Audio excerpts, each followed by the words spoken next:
Ang mabuting pastol, siya ay nagtitiwala sa kanyang mga tupa, sa kanyang mga nasasakupan. At ang Panginoong Hesukristo, ang mabuting pastol, ay mayroong tiwala, malasakit, nagmamalasakit sa kanyang mga inaalagaan o kinukupko. Kung ano mang ibinigay sa kanya ng ating Amang nasa langit, iyon ang kanyang kinukupko. At hindi niya pababayaan. Sino ito mga ito? Sa panahon natin ngayon, tayo ng mga mananampalataya, kumikilala sa ating Panginoon Diyos. Tayo ay pinagmamalasikitan. At balang araw, gusto ng ating Panginoong Jesucristo na tayo ay maisama niya doon sa langit na buhay.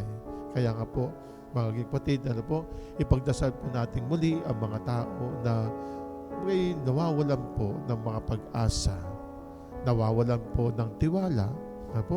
Yung bang sila yung mga naliligaw na ng landas, hahaginawa sana po ay mahipo sila ng ating Panginoon Diyos at makilala nila ng lubusan ang mabuting pastol.